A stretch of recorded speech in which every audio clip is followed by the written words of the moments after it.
All right, and you have tuned in on the YouTube podcast for the Kayfabe Crusaders. That's right. We got the Bass God. And J-Dub. We'll be talking anything and everything that happens in the world of the WWE. WWE universe. The Wii universe. That's terrible. It's terrible, but some parts of the Royal Rumble was too. So we'll get back to that right now. And how's it going? What's up? Your episode 1, George Lucas free. George Lucas free. Greedo shot first. Greedo shot first. Yeah. Man. You know how it went. So we are the Kayfabe Crusaders until maybe we come up with a different name. Yeah, I don't know, man. Yeah, you guys let us know. On this little YouTube page, let us know if you like the name. If you don't, suggest something better. We are men of the people. Yes, we listen to the people because that's what's best for business. Oh, yeah. Ouch. Right at the beginning. You got to hook them up. Ouch. It's people power. Ouch. Lauren Knight has had it. Johnny Ace. He knew what was up. Johnny Lowe. So we are the new podcast that will be reviewing anything that happens in the WWE, whether it's on Raw, the pay-per-view, special events, whatever they call it now. Oh, yeah. If you don't have the network, you need to get the network. How much does it cost? I think it's $9.99. They let us know all the time. That's how you know it's working. Is because that's my first reaction. That's what I gotta say. Yeah, you know the price for everything. Yeah, jeez. Yeah, Triple H and Stephanie, they know what they're doing with their little workout videos, but those aren't $9.99. I don't watch Triple H's. I watch Stephanie's. I'll tell you that right now. Naked on the couch. I know how you do it. Oh, Tell me all your secrets. Hey, whoa! Not on the first episode. Dude, fourth wall. So we are going to review the very controversial Royal Rumble that just happened. And we'll also talk a little bit about Raw, the snowed in no school day. Al Snow episode. The Al Snow episode where he came down and gave everybody head because that's what he does. That would have been great. I wonder what Al Snow's doing right now. Like, not like in life, but at this very moment. Oh, I don't know. It's probably, Do you think he's got head with him? I like to imagine that he doesn't separate from head. Yeah. So we'll just kind of kick things off right now. We'll talk about the Royal Rumble. Let's start with the pre-show, the hour-long pre-show. That if you miss the pre-show, you are lost for about 20 seconds because they'll just review everything in the next 5 minutes anyway. Exactly. So that had the New Day, who I have the highest of hopes for. Yeah. But so far, nothing going on yet. Yeah. I feel the same. It's like, I don't know. I'm still like iffy on Kofi Kingston. I'm like whatever, but like I do like our boy Big E. You know what I mean? Big E's he always brings it. Xavier Woods. I'm not sold on him yet. I wasn't huge on him on NXT, which we'll probably end up talking a lot about NXT in the future episodes because there's a lot of good stuff going on. Give us time, people. Give us time. But yeah, Xavier Woods not 100% on it. When they first came out with the whole idea of them being a trio, I got super excited. Yeah. I thought that they have a lot of potential. 3 guys that they have no kind of direction for. But they're too positive. Yeah. Like too much of Saturday morning superstars style baby faces. Yeah, white meat to the fullest. Yeah. Well, black meat. Well, come on. All right. Hey. Let's not go get racial here. So going with the white meats, we got going against Cesaro, Tyson Kidd, and Adam Rose. Okay, Cesaro, I just can't get enough of him. Like, yeah. His match quality is great, and I like the fact they're teaming him with Tyson Kidd because Tyson Kidd has good matches as well. He's legit. And the combination, they can really do something. Yeah. Adam Rose, though. Yeah. That got old so fast. Yeah, I know, man. He got old really fast, besides the fact that he looks like Gus. But, I mean, that's something else. Yeah, little Gus Cambites shout out. They're the very first one. The first one of the podcast. Oh, gosh. And he'll never listen. Yeah, no way. So, I mean, that match, it was what it was. It started really slow. It kind of built up to an okay pace, but nothing really. Yeah, it was really something that I just was, like, going through the motions with, Yeah, like, there's been times where pre-shows have been kind of cool. Like, I remember the TLC pay-per-view, and they had the WLC.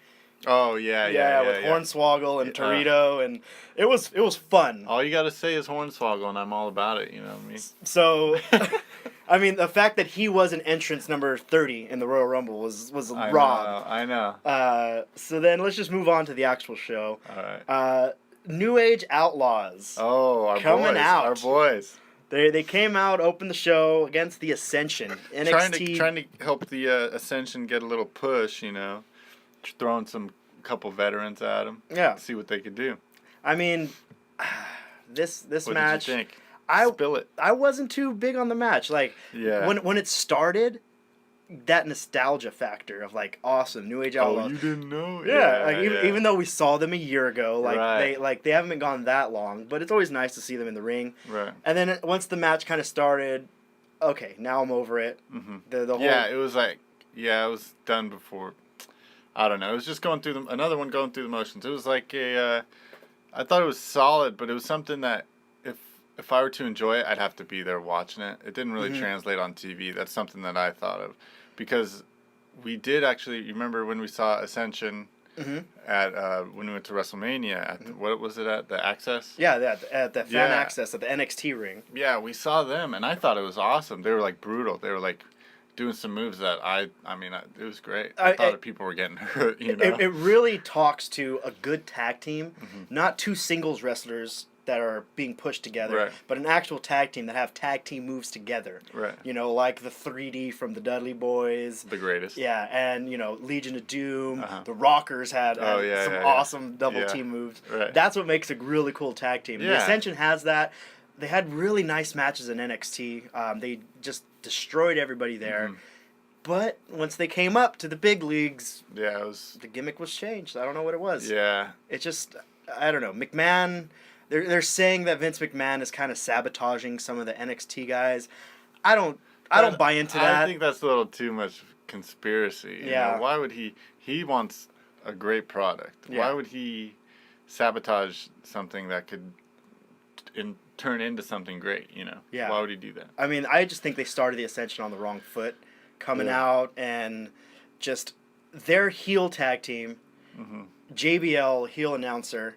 And in the good old days, if Bobby Heenan was announcing, he would be all over every heel, and he'd be like, these guys, they have the right attitude, all this. Yeah, they're the best. They're the best. But all the commentators shot these guys down, and if you're bringing new guys into it, you gotta, if you're a heel commentator, you gotta be on their side. If you're a face commentator, you gotta be like, these guys are, you have to be fearful of them. There has to be consistency. Yeah. It's be like, you have to, because if JBL was talking about how much he loved the Ascension, I'd start to hate the Ascension. Yeah. So, that's what you gotta do. The job. Yeah. So it's like, ugh.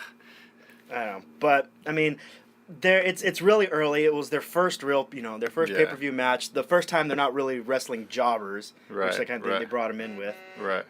Which, I mean, you can't really talk down about wrestling jobbers. That's how a lot of these guys kind of got built up. But it's just not how things are done anymore. Right. But then after that, another tag team match. This time for the belts, for the straps. We have your favorites, the Usos. Dude, I'm so tired. I'm so tired of the Usos, man. I've had enough. And let's just say they're lucky that Mizdow was in there. Because otherwise I would not have been watching. Yeah, he's my boy. Yeah, so Mizdow and his caretaker, The Miz, they were the opposition. I think that The Miz is a little underrated right now. Like, he gets so much slack. Yeah. But, I mean, really, he's doing a great job as a heel. Yeah, because I hate him. And the crowds hate him. And the crowds hate him, but you love Mizdow. It's a great dynamic. It's perfect. He's doing a great job. They've been teasing a split for a little bit, and they were saying that Royal Rumble is going to be where the split happens. Yeah. I hope it doesn't happen for a little bit. I like the slow turn on this one because Mizdow is so over, and it gets so much good heat for the Miz. It's just an awesome combination. Yeah, I feel like if they did it now, it would be like, okay, one match or two matches, and then no one would care anymore. Yeah. It's like Mizdow would need much more. He's over, but he needs like huge, big time, and then have a split, and then that would create just as much heat as or just as much praise as Mizdow was getting, the Miz would get that much heat, and it'd just be perfect because they need some more. This would be a good time. It's like a second push for Sandow Mizdow. Like when he won that Money in the Bank contract, he had a good run that was going. He was building a lot of momentum, and then once he lost it to John Cena, which was actually a really entertaining match, like they just didn't know what to do with him. Right. And he started doing all those like little gimmick things every week with like Sonic, where he was just dressing up as all this stuff. And I mean, it ended up being really cool because that led to the Mizdow character. Right, and right. It's just so different than everything else that's going on. That's why it's refreshing. It's like, it's weird because it's different, but it's so old school. It's so old school because it's such like a great thing where you're pairing with someone that the crowd just fundamentally they just love, and with a guy that you hate, and you're like, no, you just want him to be separated from that guy. Yeah, you know what I mean? It's just so. I feel like it's such classic wrestling. It's just great. But it's refreshing now because that's something you don't see. Now, what's not refreshing is that this was about the 12th time this month that we've seen a combination of these guys in the ring together. Yeah, okay, enough about how much we love Mizdow, but, Yeah, like the Usos versus the Miz and Mizdow, adding Naomi into the mix, and all the little different things they did with it. I mean, there's only so much you can do. Once you bring in a significant other, it's like, okay, it's kind of done. Yeah. It's like there's not much you could do after that. They always do that. They bring in, love interest with this guy, and then, all the, all the matches after that. It's like, once that happens, it's like, okay, can you guys give us a break now? You brought in the wife. Or whatever. Not everyone's Miss Elizabeth. Yeah. Amen, brother.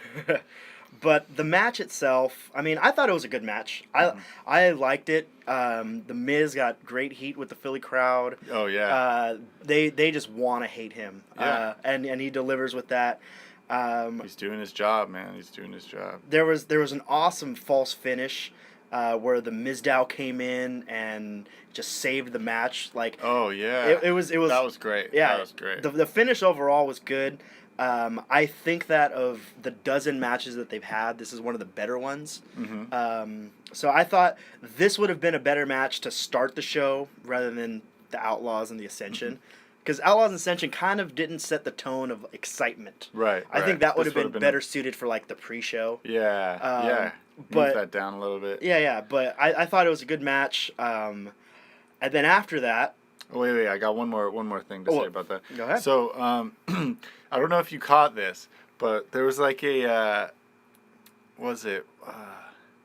think it was the Miz throwing one of the Usos into the ropes, and he hit him in the neck. Oh yeah. The neck. Do you think that was intentional? I don't know. I mean, because I was looking at it, I was like. Because I've never seen something like that before, where he bounce backs and hits his head. That was pretty gnarly. Yeah, they did botch. The Usos botched a little dive spot on the outside where he kind of fell a little short, and he like landed on his back, right? Yeah. So I mean, it's very possible. But yeah, that looked kind of brutal, which was awesome. Yeah, I thought it was great. That. I was like, it was perfect because I didn't know if it was something that they, thought of, or did they screw up. And also, the Miz had a great DDT. I loved that DDT. Very Jake the Snake-esque. Yeah, I loved it. So you've seen a million wrestlers hit the DDT so many times. When it's done right, that's a hell of a finishing move. Like a pile driver. It's it's one of those moves you barely see him anymore. Like you can tell anybody like who doesn't watch wrestling, watch this, and they see somebody get dropped on their head, and they're like, okay, I'm done. That's I couldn't do that. But yeah, the DDTs, I loved it. They're underutilized. I get why they don't do the pile drivers, but I mean, gotta stick with the DDT. Yeah. I mean, we don't need to go on a tangent about DDTs. Well, I mean, we can have a 5-part series on DDTs. Don't get me started. So after that, we had the odd pairing of Natalya and Paige against the Bellas. Right. I don't know, like. It seems like they keep trying to think of things to do to incorporate Total Divas, and it's just it's forcing things down our throat. Yeah, and that's a theme of this pay-per-view, yeah. I believe. Because what happens when things are forced down your throat? Yeah, you just regurgitate it back up. Yes. And you have that exorcist moment Yeah, of the room and oh. everything spinning.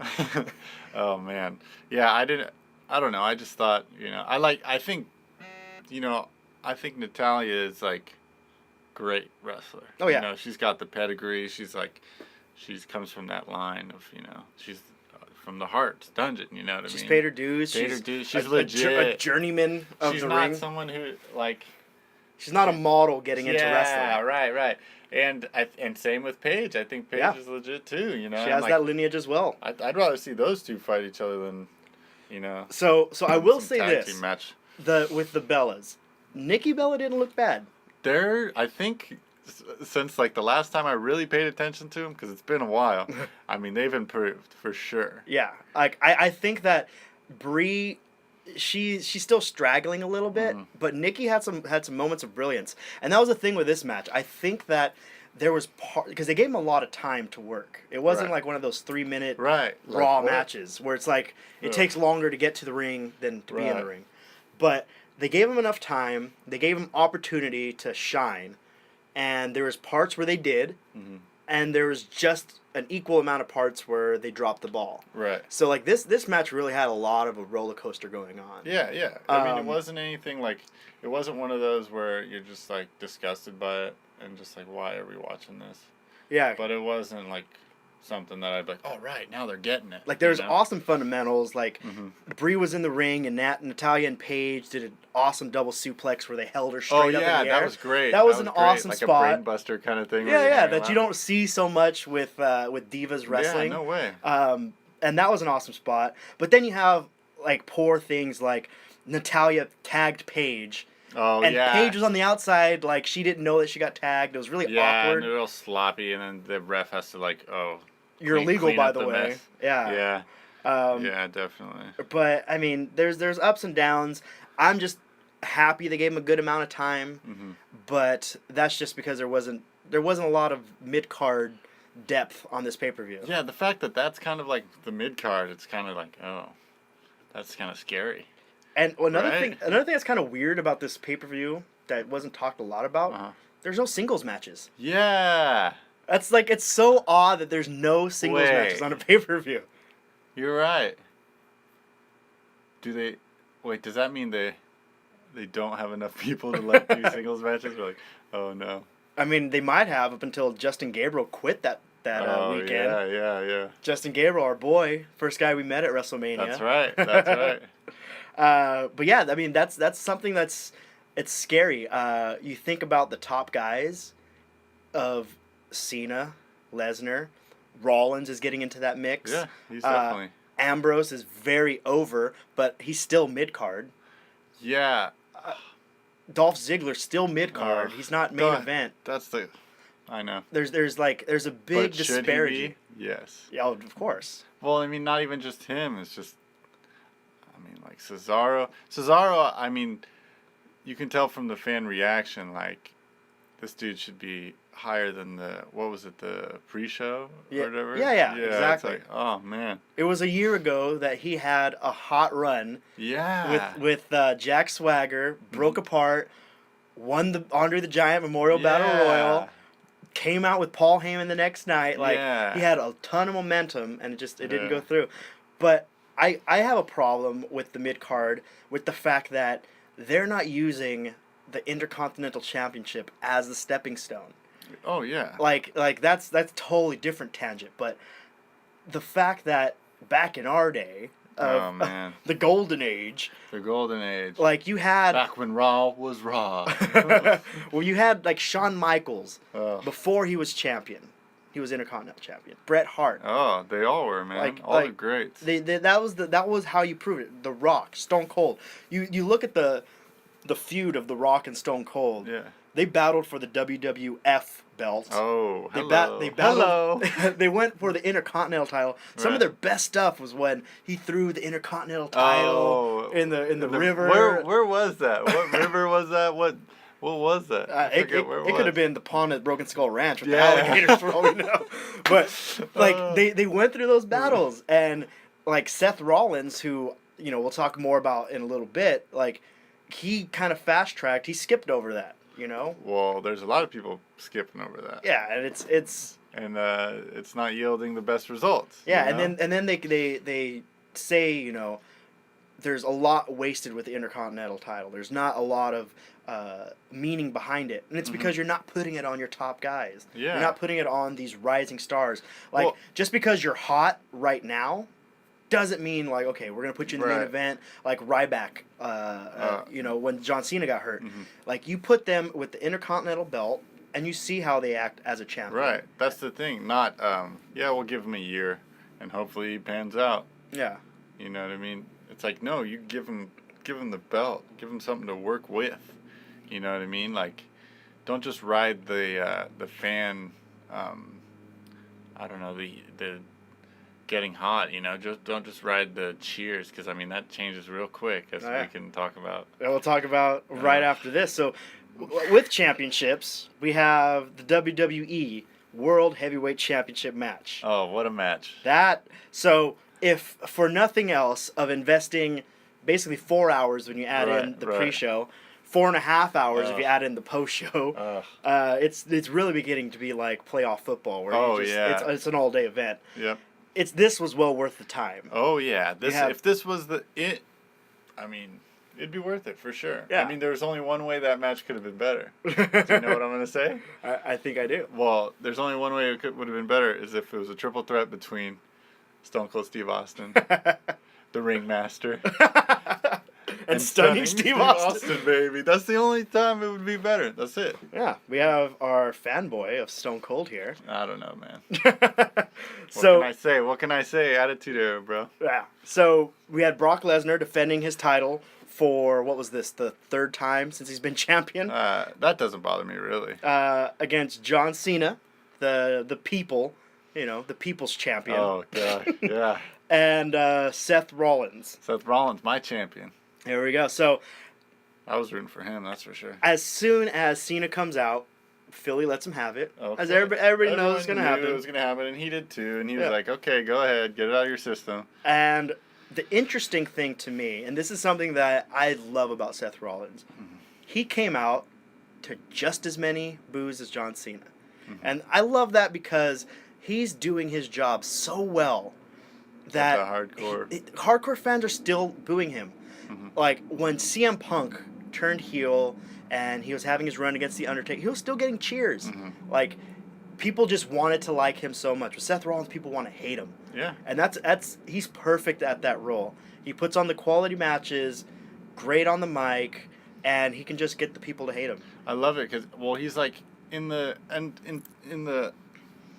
matches, he's like he's obviously usually the smallest guy, like by and large, like by a huge margin. Yeah. So that makes him like, okay, he naturally should be a heel because he should cheat and he should run away. Yeah. And he should be a little weasel. You know what I mean? Like, that's what you got to do. So I mean, that's why it's great. He's just a little weasel that runs away with his little briefcase. And so when Brock Lesnar comes out, I mean, I would say it was probably about 60 to 70% of cheers. That's right. People they want to like Brock Lesnar. Well, I think it should be time where I mean, there's no reason why you wouldn't like him. Yeah. The way he manhandled everyone in that match, like no one. Every match. I mean, there's not a time where I think he's gonna lose. Yeah. I mean, if that's their plan to like get us to think he's just gonna win every match and then trick us, you know what I mean? But I did not think he was gonna lose, not even one bit. And he doesn't cheat. You know what I mean? He runs in there and he just suplexes people for an hour. And I mean, that's an easy way to make me a fan, man. Just 5 minutes into it, he is like purple, dripping sweat. Yeah, I'm like, man, he needs to get his cardio up, man. He's not coming to the ring enough. So I mean, right from the get-go, the match started out perfect. Like, I feel there was no better way to start the match than, like you said, Rollins being that cowardly heel. Right. Bell rings, he's out of the ring. Like, he wants no part of it. Then Lesnar comes up to Cena, German suplex. Done. Like, that's just reminding everybody about what happened last time? Yeah. Yeah, I still got you on this. Yeah. And I mean, it was a perfect start. And then they had that little spot that was cute with J&J Security, the double German suplex. Yeah. That's cute. That was just to get them out of the way. Yeah. And then to show how strong Brock Lesnar is. It's like, jeez. And then they're just kind of laying on the ground for a good 25, 30 minutes until they're needed. Yeah. It's a little weird. Yeah. Yeah, you see him leaning against the railings, like, oh, okay, is it our turn? Do we go up yet? And Brock, he looked beastly. Like, they built him up so perfect for that. Muscle belly. Yeah. His belly sticking out with his abs, like. With that knife, that brass knuckle knife coming up to his throat. Yeah. Cool moment when he had the Kimura on Cena, and Cena just picks him up. Yeah, that was awesome. And then because then you realize how strong Cena is. Yeah, and then Rollins comes out of nowhere with the knee, which when you watch it, he landed right on Lesnar's face. Yeah. Like it was a nice little little bump he had to take there. Right. That was a good bump for sure. I mean, it was the best of each of these three superstars. Yeah. Like Brock Lesnar, what does he do best? He throws people around the ring, and that's what he did. Yeah. John Cena, he has that power. And he hulks up. He hulks up, and he did that perfectly. Yeah. And Rollins, he is just a crazy nut in the ring. Right. That's like running, organized chaos. Jumping. Yeah. Like there's a difference between him and Dean Ambrose. Where Dean Ambrose is just like sloppy, like drunk New York cop. He's like the Neil Young guitar playing of wrestling. It's just like, or like I would say Jimmy Page, maybe Jimmy Page, where he's a little, Yeah. Neil Young's not as.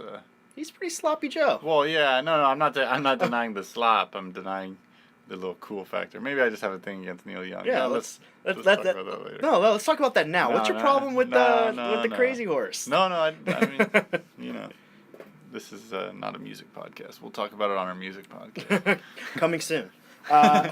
So, I mean, the spots that they had were great. Rollins doing the springboard and Lesnar catching him in the F5. Yeah, F5 has got to be like, I can't say it's my favorite finisher because, I mean, you can't beat the stunner or sweet chin. Like, those are my two favorites for sure. But it's up there because I remember when he first showed up to WWF, he's like throwing people into, who did he throw into a pole? He threw someone, he had him in the F5 and then threw him into the turnbuckle, but from the outside. I think it was like. It was either probably like Show or Mark Henry or something. Yeah, he threw him. Because he's always throwing those guys around. Like they gotta hate it when Brock's around because that's the only time they're taking big bumps. Yeah. Show's probably like, oh damn it. Gotta get in my big ass bus. Yeah. The German suplex interrupting the "You Can't See Me" from Cena. Oh, beautiful. Beautiful. That was money. You can't. Whoa! I saw you. I slammed you. Yeah. Repeat. Oh, there you go. There it is. That's the new T-shirt, or at least biker shorts. So the one thing there's so many false finishes in this match. Sometimes it can borderline on too much, but what I liked about it was because it was a triple threat, and you hit someone with the finisher, and the other guy comes in to save it. That's the perfect way to do it. Because then it doesn't ruin the finisher. I was just going to ask you about that. If you thought it was like too many finishers getting eaten up, you know what I mean? The one thing that I thought was a little odd was the triple AA spot that they did, where you hit the AA, he gets up, hit him again. That borderline a little too much for me. Oh, you mean the FU? Oh, I'm sorry. Yeah, the FU. That's what it used to be called, man. When he was still Hood. They did that barricade spot where he rushes through the barricade, broke that down. Oh yeah. That's usually predictable and like I didn't see it coming. I didn't see it coming either, and I like that a lot. The elbow that Rollins hit, that was beautiful. Oh yeah. That was like. I mean, it's picturesque, man. If you look at the replays, he's like. And this Shawn Michaels up there? And this is where we'll show the picture right there. You can see it. Oh, look at that. See that? Look at it. Look at his hair. It's magnanimous. I'm not looking at his hair. And then a little detail when they did a lot more, especially with Rollins, kicking out on the close after 2 with the eyes closed. Yes. I definitely saw that because back to The Miz, I saw him just staring at the ref. Yeah. Like, I was like, oh, dude, come on. That's one of those things that once you see it, you can't unsee it. Yeah, and you'll be watching it for every time. Yeah, but it was just perfect. Yeah. So the finish to that was great. Lesnar coming back out and just doing the save. I don't want to go without what was it? The Phoenix Rising. Oh, no. Phoenix Splash? So whatever Rollins called it the next night. I mean, it was very Adrian Neville NXT, yeah. And it was awesome because of that. And I like the fact that I feel like that's a finishing move that will always be reserved for the big moments. Yeah. He's not going to be busting that Curb out. Stomp is still going to be the one. Yeah. But, I mean, this is going to be the one in 21 and 1. See, I see. Paul Heyman guy. Well, I think, because, I mean, the curb stomp is something you can do on anybody. That's the beauty of it. It's like the stunner, you know what I mean? You're like, you can, out of nowhere, you can do it. It's like the, what am I thinking of?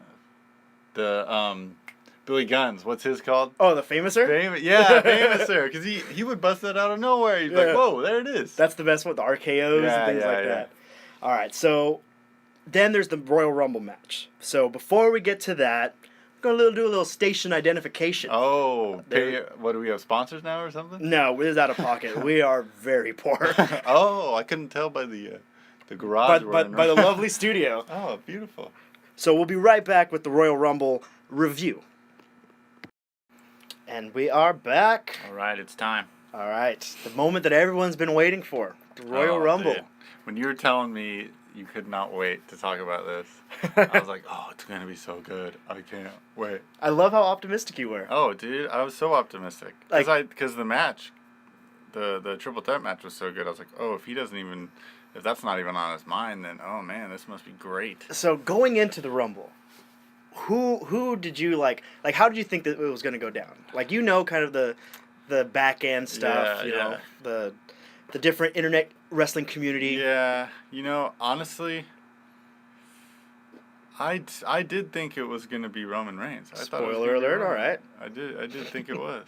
I thought it was going to be Roman Reigns. Now, I had a couple scenarios in my head. Like, it's like one of those things where I knew it was going to be Roman Reigns. Mm-hmm. My heart thought it was going to be Daniel Bryan. A little part of me was like, maybe Dolph Ziggler. But then, that's the nonsense part. Yeah, because that's the part where you're like, oh, yeah, he's fighting Brock Lesnar. Shit. Yeah. What would he just get his ass kicked at WrestleMania? And then they'd be like, yeah, now take that. That's what happens. You know what I mean? That's what was best for business. Yeah, sure. I mean, there was only so much that you could do with it. Yeah, there's really not many options. But the match itself, it started amazing in my opinion. I thought it was such a strong start. Having Bubba Ray come in at number 3. What a great spot. That was an awesome moment, especially with that Philly ECW crowd. Yeah. They loved it. Like, the only thing that maybe, like, I don't even know if Tommy Dreamer wouldn't have been as nice because, he's not as in shape. Yeah, it wouldn't have been. Yeah. He would have got his own table. But he was, Bubba was partnering with R-Truth for a little bit. Yeah. That was pretty funny. Now, I saw a lot of people that were kind of like, oh, they only did that because he was black. And I maybe can see some truth in that. Maybe. But I would like to think that it's because R-Truth's catchphrase, "What's up?" Yeah. And that move was "What's up?" Like, yeah, I think that's a little bit more on it. Maybe I just don't want to think of racism in wrestling. Yeah. So the next thing that I thought was kind of nice was, Bray Wyatt's kind of running the field.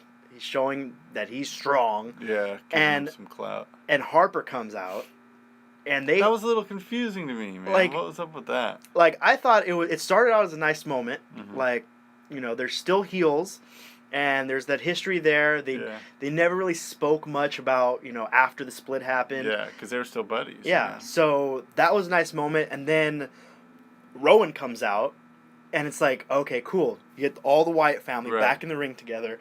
It's pretty awesome. Mm-hmm. And then it just kind of went away. Yeah. It was real quick. Like, I think so much was rushed in this Rumble. Yeah. What was with the whole, like, oh, we're going to team up on Bray, and then it was it just kind of like a quick double cross, like that they missed. It was a miss, right? Yeah, it wasn't executed great. I would have loved if it would have been a double cross on Bray. Mm-hmm. That would have been interesting. Like, have them be a tag team again. Right. That would have been kind of interesting, but they have their own plans.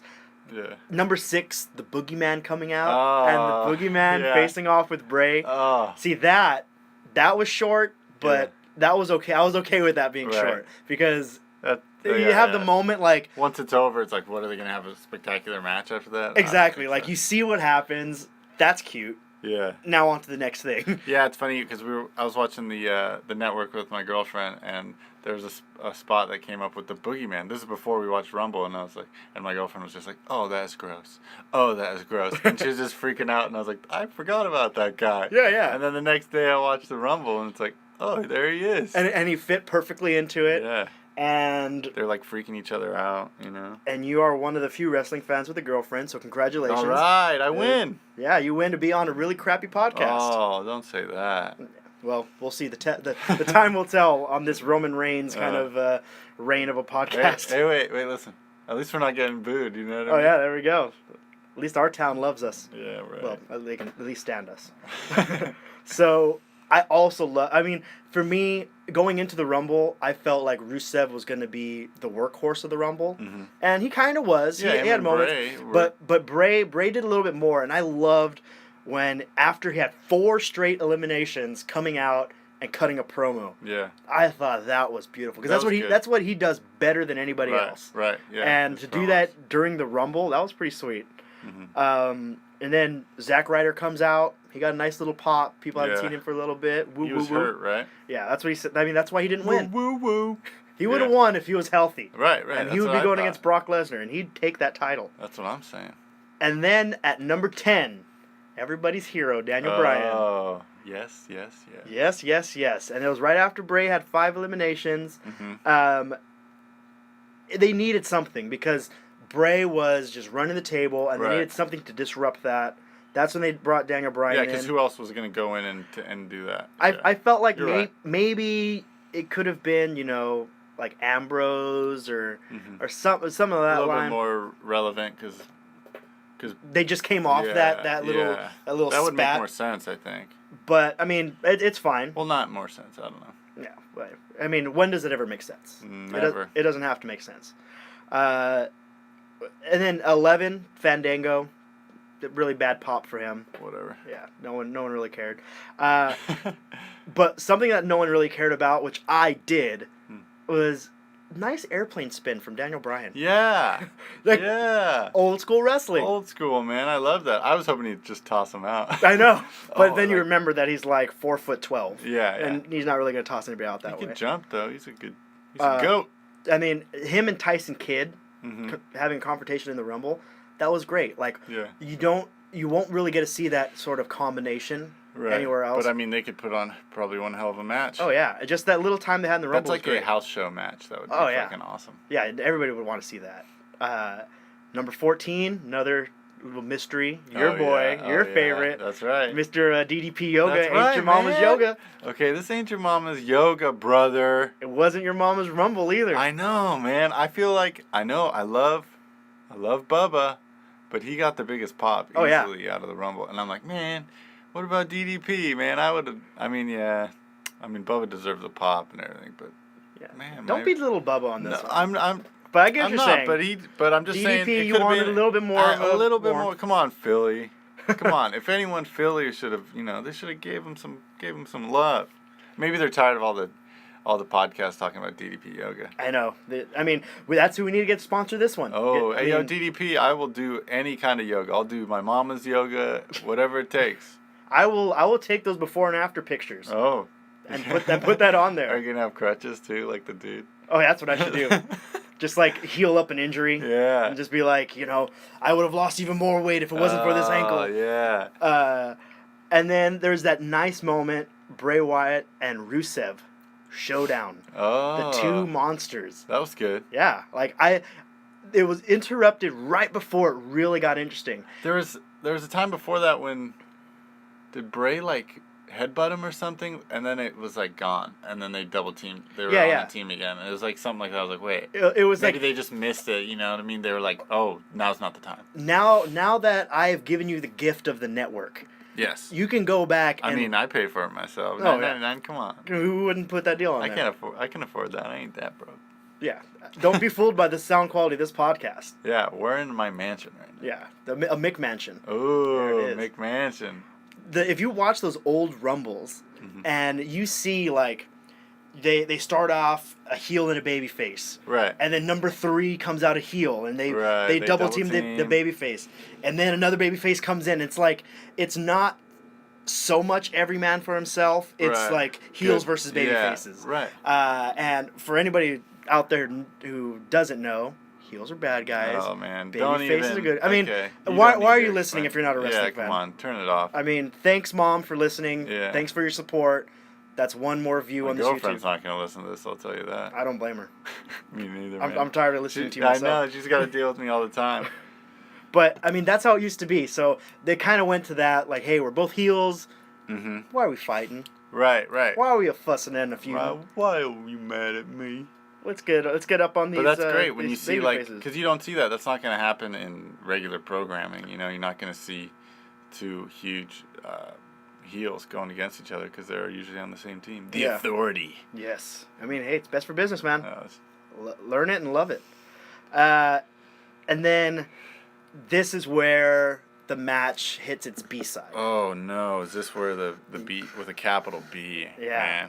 Capital B. Capital B, capital S. Oh, no. Capital B, capital O, capital O. Oh, there it is. And we ain't talking about Bautista. No. Daniel Bryan at number 16. Mm-hmm.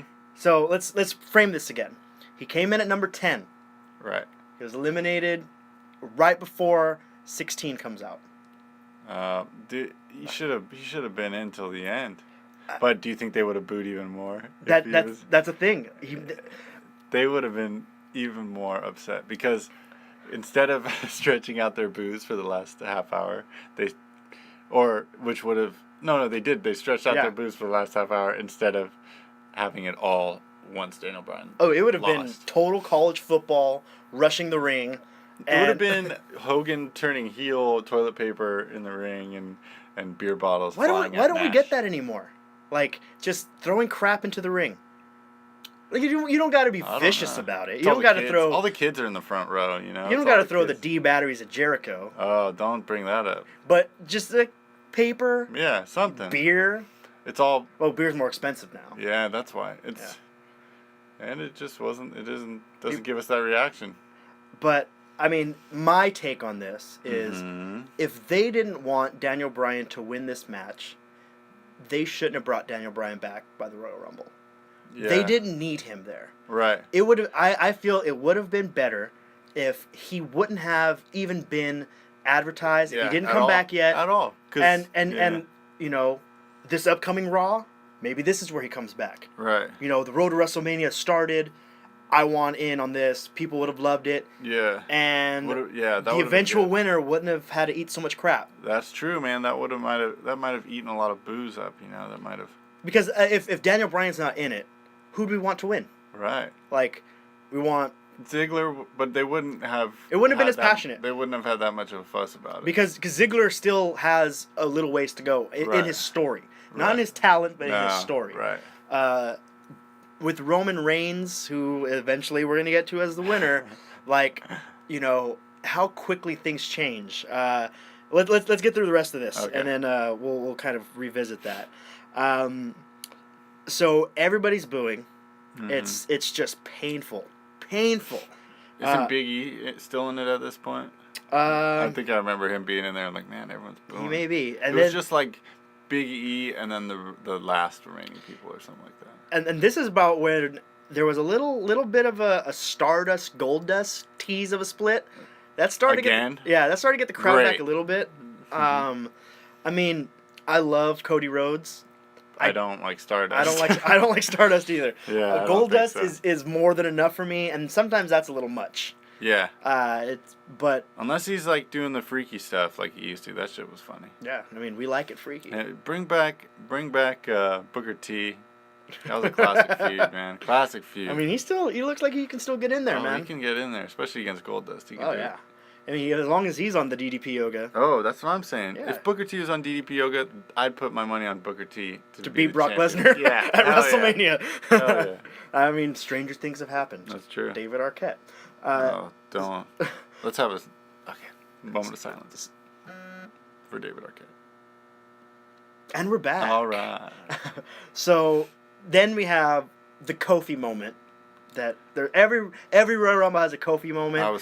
I would rank this one the lowest of all the Kofi moments. This one, okay, it should have just been done with some of it was cool, whatever. But this is like, okay, this better be the last one, because if not, it's just going to be such a joke. I mean, devil's advocate, he's done so many cool spots of, barricade running, walking on his hands, the chair. Every year he has to think of something new. This one, I mean, it was what it was. He has a year to think about. I mean, it's not like he's doing anything else on Mondays and now Thursdays. Yeah, it's like he's got a year to think about it. I guess the Adam Rose. I think it would have been even better if they caught Adam Rose and threw him back in. I thought that would have been funny. That would have been kind of cool. Yeah. This is like where everything's just going bad. Everybody's booing. Mm-hmm. This is where they could have used a Ziggler or an Ambrose. Something to give the crowd hope. Like bring one of those guys out, and the crowd be like, okay, this is the guy I want to cheer. I want him to win. Mm-hmm. It would have turned it a little bit, but instead, number 19, Roman Reigns, coming through that hostile Philadelphia crowd. Oh yeah. And I didn't even think about that. Like, that would have been a much better spot to try to calm the crowd down, but that just stirred the pot. Yeah, they're like, oh, great, here comes the winner. Here comes the Samoan John Cena.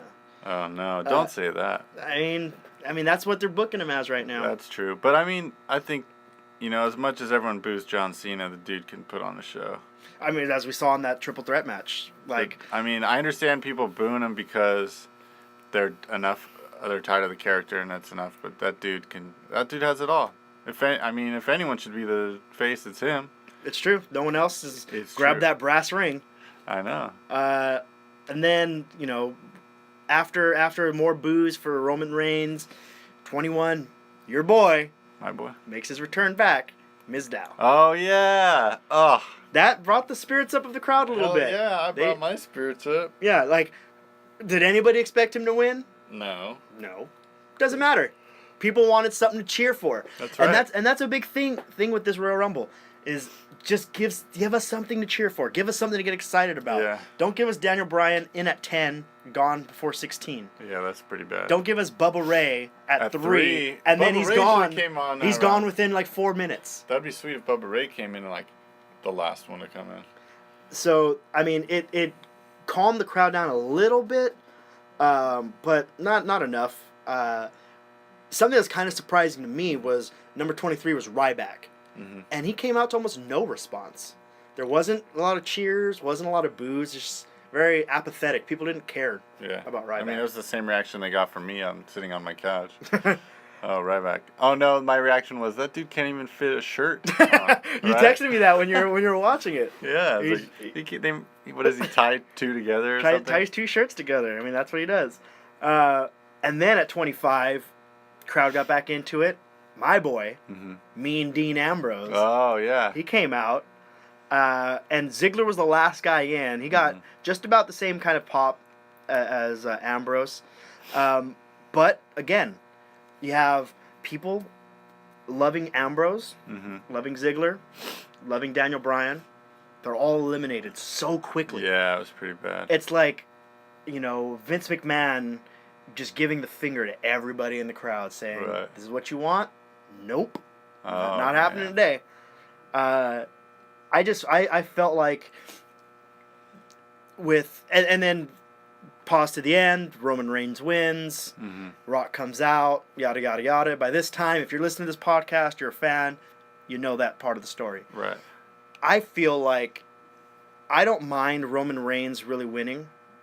And the reason I don't mind is because of what happened on Raw.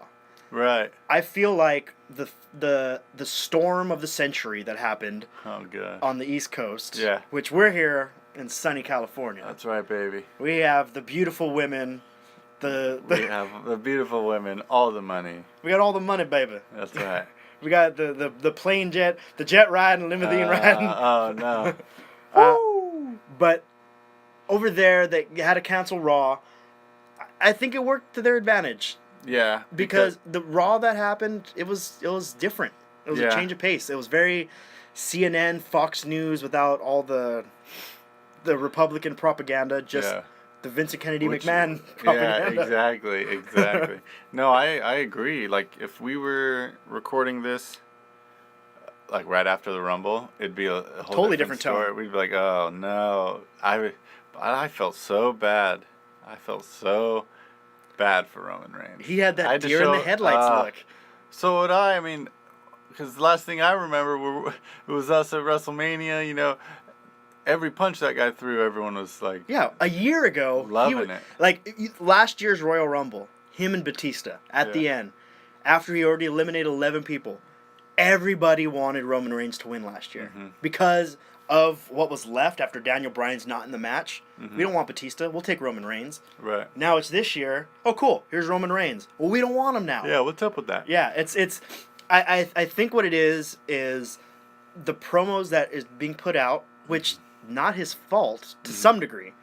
I mean, they're just so John Cena cartoonish that kids love him. Yeah. My dad was telling me that my dad was talking to an 8-year-old, which is not out of the ordinary with my pop. And the kid was telling him, like, oh, did you watch the Royal Rumble? And he was talking wrestling with the kid. And my dad asked him, like, oh, yeah, you know, who are you going for to win? And the kid's like, Roman Reigns. And you think about, like, kids... yeah. That's their hero. They want Roman Reigns. They want John Cena. Like, there's nothing wrong with that. But grumpy old men like us, you know, with the beards and the goatees and the mortgage bills, and we don't really have any of that with our McMansions. No. We want something a little more real. Yeah. And it's a tough balancing act. That's not. I mean, they're trying to get where the money's at. You know what I mean? It's a business, and it's what's best for business. Yeah, I know we say it as a joke, but that's true, man. It is true. So, I mean, Roman Reigns, if you didn't see the Snowstorm Monday Night Raw, you should. It's worth checking out. You know, the whole family angle, I liked that, where he was talking about his family, because then you think about it, oh, yeah, man, he really does come from quite the lineage. The Anoa'i family of Samoan heritage. Yeah, man. I mean, they are get much a staple. Bigger than that. Besides McMahon, that's about it. Yeah. And, I mean, if you talk about just in numbers. Oh, yeah, they're the biggest. They maybe Hart family. But Hart family, they had 2 stars that made it. True. And then they got Bruce and... well, you go to extended Davey Boy and Natalia. Yeah, Jim the Anvil. Jim. Gotta love Jim. You got it. I mean, Roman Reigns, for me, at the very least, I am giving him a chance because of the Raw. Without all the crowd boos that were going on and just him talking, he was more focused. Mm-hmm. He had that real edge to him when he was talking with Paul Heyman and Brock Lesnar. He wasn't being silly, which my whole thing with John Cena is John Cena gets really silly. Yeah. And he plays up that cartoon thing, and it's like, all right, shut up and get in the ring. Right. Roman Reigns, when everybody was loving him, he was saying very little. Dean Ambrose and Seth Rollins were the stick men, and he was the muscle. And we loved him for that. Yeah. So this brings us to... then we expect him to, like, have some great promos. It's like, that's not what he's been doing. Yeah. And let's talk a little bit about the possibilities at WrestleMania now. Okay. Now that we have this kind of set, that we know at WrestleMania we're going to get Brock Lesnar and we're going to get Roman Reigns. Mm-hmm.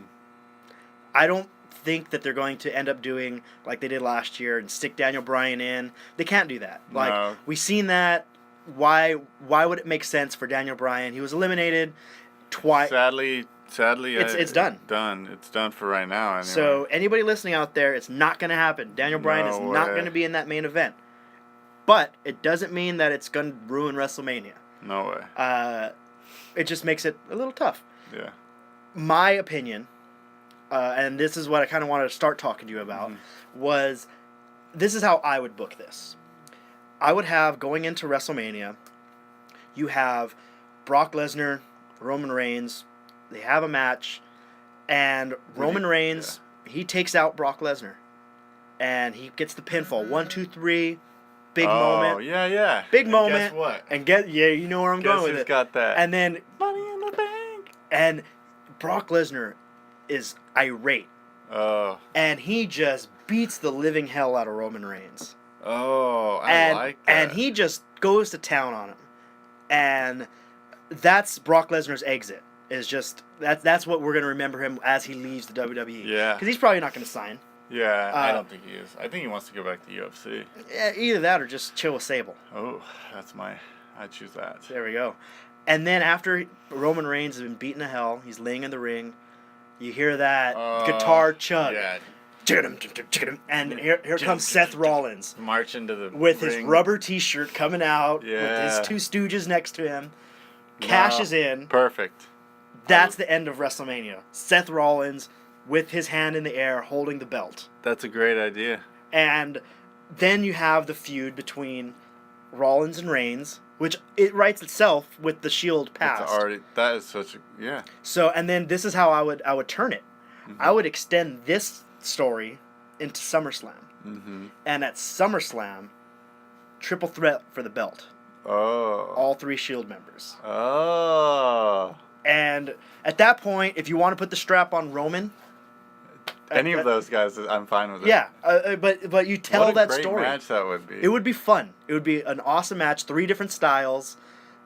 We never got that closure between Seth and Dean, which I hope we never get the closure because they can always go back to that. Yeah. And you add Roman into the mix, and now that's a headlining marquee.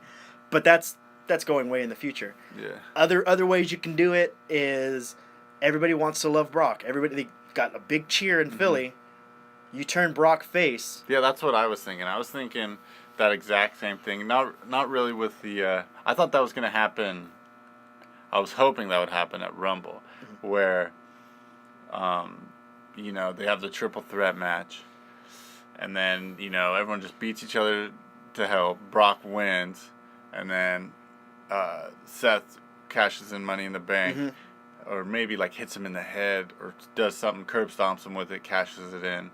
And then takes the belt. I was hoping that would happen. I was hoping for that too. I would have loved for Seth Rollins to walk out of Rumble going in with the belt.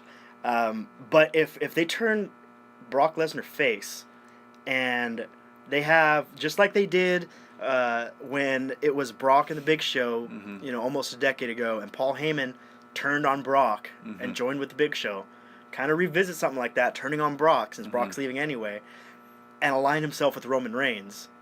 That's what I was. And Roman Reigns be heel.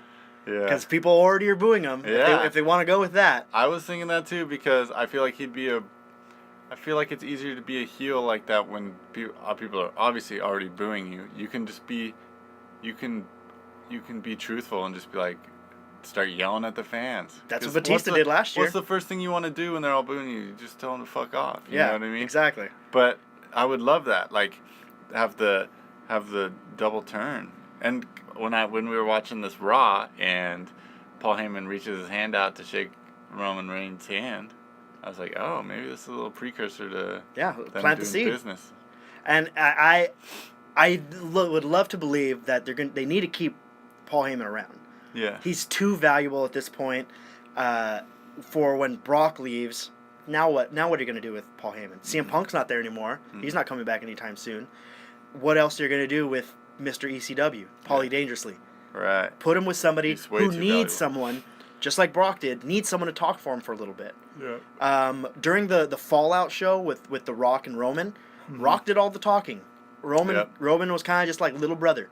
Just like, putting in his 2 cents here and there. But The Rock did all the talking for him. There's nothing wrong with that. Kind of. To an extent. I don't mind Paul doing all the talking for Brock because when Brock does talk, he means business. He's there to kick your ass and tell you. He may stutter a little bit and like kind of, he's a little, but it doesn't matter. That dude's legitimate. Like he could. Everybody knows say anything. He could just show up and kick ass and not really. And everybody knows it. Everybody knows that he doesn't have to prove anything. But if The Rock is doing all your talking and you're standing there like a little kid, I mean, that's kind of like, dude, step up, man. And that's something. It takes time. It takes time. Like, I'm not expecting him to step up, and like be the world's greatest on the mic. But I mean, you can't bring in The Rock and just have him talk to you. Yeah, I really think that Roman still has that potential.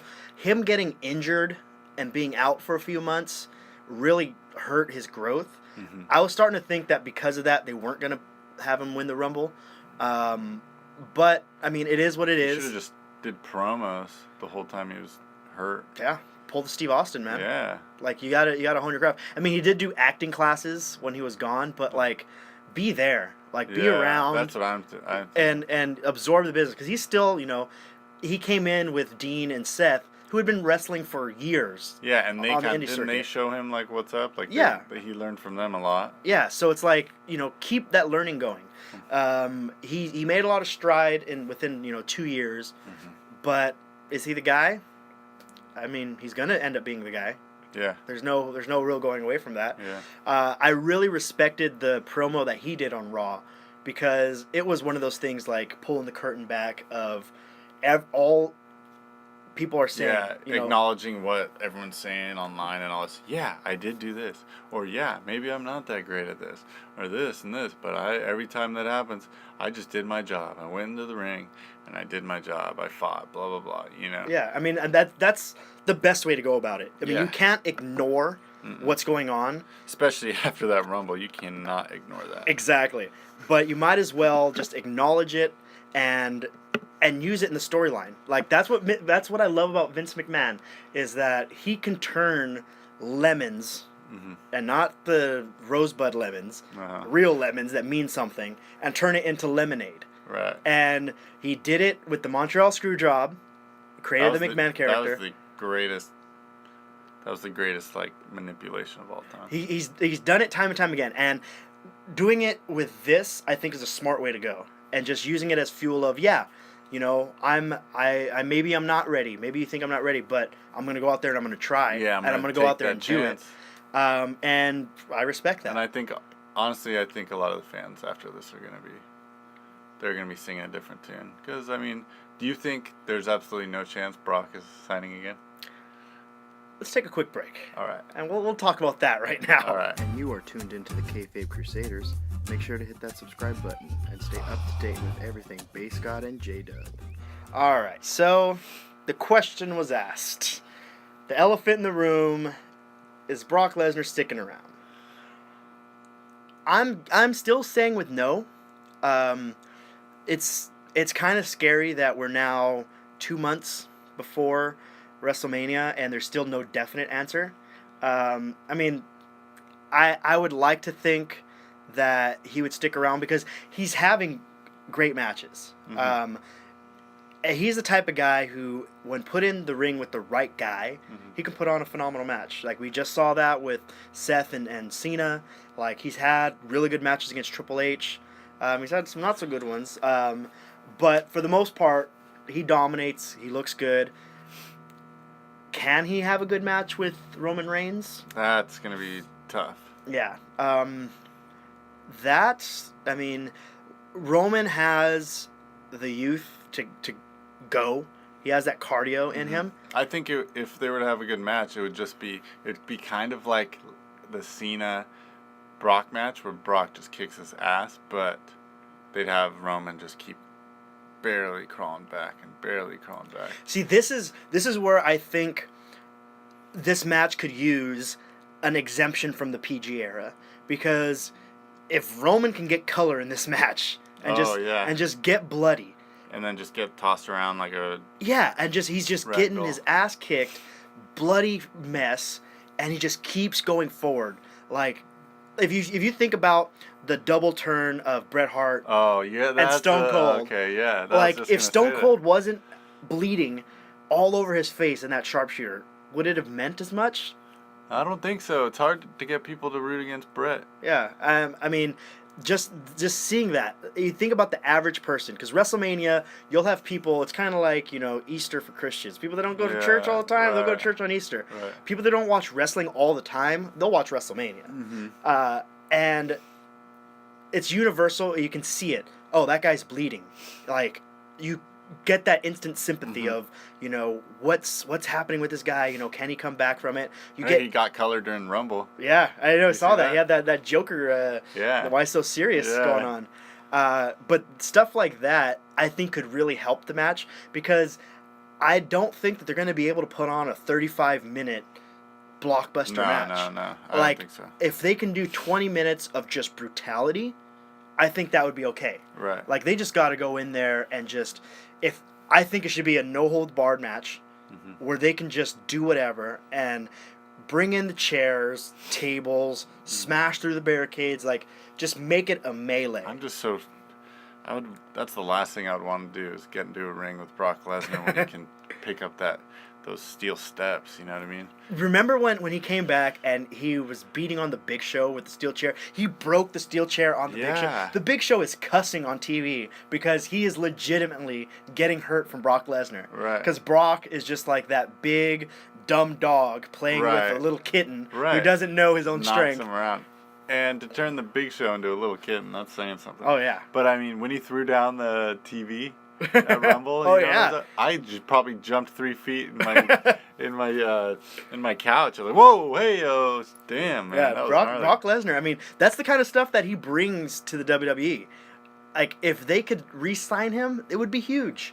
But that brings me to my opinion on it. Yeah. See, because, he brings that to the WWE. Do you know why? I think he just doesn't really give a shit about it. He doesn't. I think he legitimately is like, yeah, I'll do it for a paycheck kind of thing. Yeah, it's definitely a job for him. You know what I mean? Like, it's not a passion thing, which I'm not, I don't know, it doesn't matter to me, but it comes off on screen. Like, I look at him, I'm like, he legitimately does not respect these guys. Yeah. I don't think he does. I'd have to see what he's like, in the locker room. Maybe he's not confrontational, but I still deep down think he wants to be more of a UFC fighter or more of a standard sport kind of person. Yeah, he wants to be legitimate. Yeah, he totally does. I mean, it's funny because he's the most legitimate thing about the WWE. Exactly. But he wants to be legitimate. Like, could you imagine, first, a healthy Brock Lesnar? Mm-hmm. Second, a Brock Lesnar who did care. Yeah. And wanted to be, like, he would be unstoppable. Right. He would be the top guy. And he would, I mean, he's already the top guy, but he would be legendary status. Yeah. But again, if he was healthy. Do you get that feeling when you look at him on like the Raw we just watched? Like, do you get the feeling like, oh, he really, legitimately like? I feel like I do get the feeling of him going in, punching a clock when it's done, punches out, goes home, like. Yeah. And with the wrestling business, it's all passion, and you can see when the guys are passionate. He doesn't have that same thing, but he still gets through on his just beastness. Yeah. Yeah. Yeah, he's a natural athlete. So, I mean, it doesn't... I think it only... I don't know if everyone picks up on that or what, but I pick up on it, and I see it, I feel it. That's what and honestly, he's so damn good, it doesn't ruin the experience. Yeah, I mean, because the character is Brock Lesnar. Yeah. So you don't get taken out of things. Like... With Roman Reigns, the problem that he was having was you would get taken out when he starts being silly. Yeah. John Cena, on the other hand, he doesn't get taken out of character very often. So when he's silly, you're like, okay, he's being silly. Mm-hmm. But that's John Cena. Like, he's always John Cena. Brock Lesnar's always Brock Lesnar. And that takes a real talent to always be within your character, no matter what happens. But... WrestleMania is going to be interesting. Sting and Triple H. We'll get to that on the next podcast. Yeah. But I'm always weary of returning talent. Yeah. I'm always about the new stuff. The next guy's coming up, which is why I'm trying to give Roman Reigns the benefit of the doubt. I think he can do it if they just got to do it right. They got to book it right. Royal Rumble is not booked the way it could have been. It could have been handled a lot better. With still having the same outcome. What's your grade? For the match or the pay-per-view? The whole pay-per-view overall. The whole pay-per-view, I mean, for quality, I would probably give it a C+, maybe B-. I was doing B-, and I was thinking B-. You have to watch this, I would give it a B+, A-. Yeah, because you got it. You have to get into, like, no matter how bad a Royal Rumble match itself the Royal Rumble can only be so good. I mean, it's like... It's never going to be horrific. Mm-hmm. Like, there's always going to be moments where that was really awesome. Mark moments where you're like, oh, DDP's out or Bubba Ray's out here. Yeah. Yeah. But, yeah, I mean, it was good. Or Boogeyman. I don't think the next one they have, Fastlane, I think that's such a throwaway. Yeah, Like, I mean the name just sounds they're getting rid cheap. They're getting rid of the Elimination Chamber, which, I mean, that's fine. I mean, that was kind of dated anyway. Not dated, but I mean, it's just super gimmick. Yeah, super gimmick. Very WCW gimmick. That's the rowth product I've ever heard of. Yeah, man. But I do, even though it was Eric Bischoff, but whatever. But I do think that there's going to be kind of like when Dean Ambrose and Seth Rollins were supposed to have their match, and then it just got thrown out, and they didn't have the match, and they postponed it. I think the same thing is going to happen with Cena and Rusev.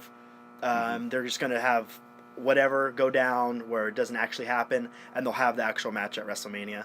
But I don't think there's going to be too many memorable things. You won't have a title change. They're not going to put the belt on somebody else going in with Roman Reigns. They've invested too much in this feud. Intercontinental Championship, they might have. They should have. There's no reason not to. Yeah. But this pay-per-view. Yeah. But we'll see. The only time we saw it was when Bad News threw it on the ground to run into the Royal Rumble. I know. That kind of bugged me too. Like, he had the cape down and he threw the Intercontinental belt down. If he laid it down, I don't know.